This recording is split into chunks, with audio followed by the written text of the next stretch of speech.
আমরা অবশেষে ধনুষকোটি এসে পৌঁছেছি।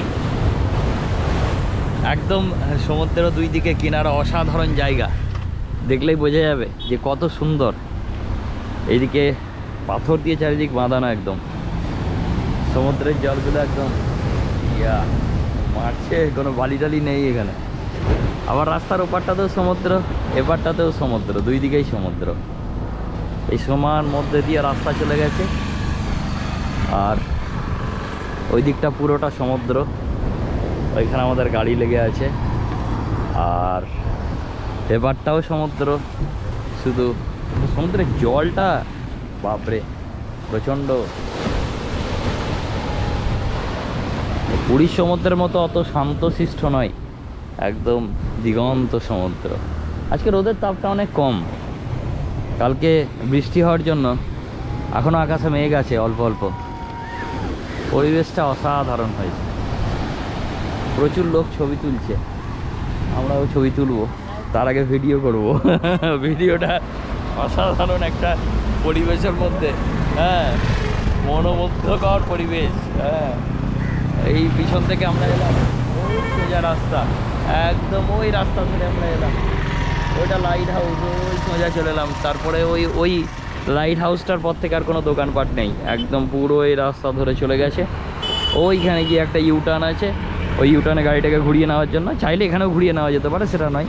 ওখানে গিয়ে রাস্তাটা শেষ হয়ে গেছে এই সমুদ্রে গিয়ে, আর সমুদ্রের পরে ওখানে রাস্তা নেই। এরপরে যেতে গেলে সাঁতার কেটে যেতে হবে। হ্যাঁ, ওখানে গিয়ে গাড়ি থেকে ঝাঁপ মেরে দিতে হবে সমুদ্রে, এই সাঁতার কেটে এবার শ্রীলঙ্কা পৌঁছে যাব।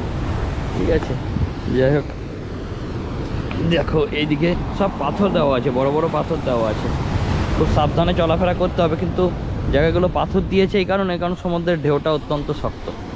হ্যাঁ, বেশ জোর পাথর না দিলে ভেঙে সব বেরিয়ে যেত এতদিনে, এই রাস্তা মাস্তা কোন দিকে উড়িয়ে দিত এতদিনে। ঠিক আছে, আরও দেখাতে থাকবো। ফাইনালি আমরা এসে পৌঁছেছি ধনুষকোটির একদম রাস্তার লাস্ট পয়েন্ট, অরিচাল মুনাই সানসেট।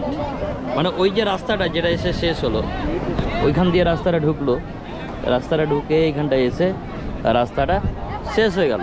এখানটায় ইউটার্ন গোল করে ঘুরে এদিকে, এবার এর চারিদিকটাই পুরোটাই সমুদ্র অ্যান্ড সমুদ্র। এই দিকটা পুরোটাই সমুদ্র সমুদ্র সমুদ্র সমুদ্র। এই দিকটা যেটা দেখতে পাচ্ছেন এটা পুরোপুরি একদম সমুদ্র, এটা একদম দূর দূরান্ত অবধি। এটা এই শ্রীলঙ্কা, এই আমরা যদি কিছু দূর এইটা দিয়ে চলে যাই তাহলেই শ্রীলঙ্কা আছে। এখান থেকে শ্রীলঙ্কা মাত্র 18 কিলোমিটার দূরে। হ্যাঁ, এই দিকটা হচ্ছে সম্ভবত আরব সাগর, আর বাঁ দিকটা হচ্ছে বঙ্গোপসাগর। হ্যাঁ মা, ওইদিকে যেও না মা, হ্যাঁ ওখানে বসো, আর যেও না। এখানটায় খুব রিস্কি, কারণ জলগুলো এতটাই প্রচণ্ড চঞ্চল এখানটায়। তো এটাই হচ্ছে ভারতবর্ষের শেষ পয়েন্ট বলতে পারা যেতে পারে। এরপরে আর ভারতবর্ষ নেই এইদিকে।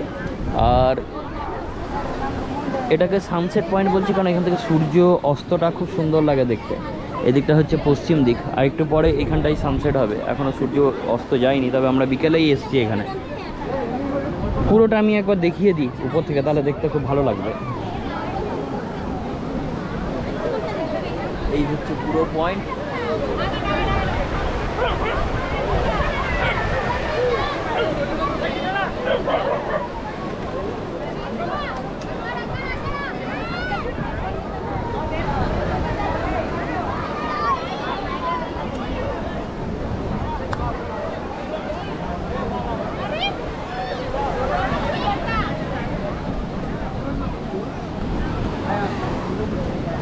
এই হচ্ছে ধনুষকোটি, এদিকে শ্রীলঙ্কা কিছু দূর পরেই, 18 কিলোমিটার দূরে শ্রীলঙ্কা। মানে একটা অসাধারণ এক্সপিরিয়েন্স, অসাধারণ ফিলিং, দারুণ লাগছে। যাই হোক, আমি আরও দেখাতে থাকবো,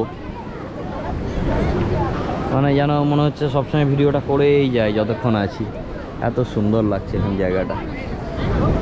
ওকে, আরও দেখাতে থাকবো, বাই বাই।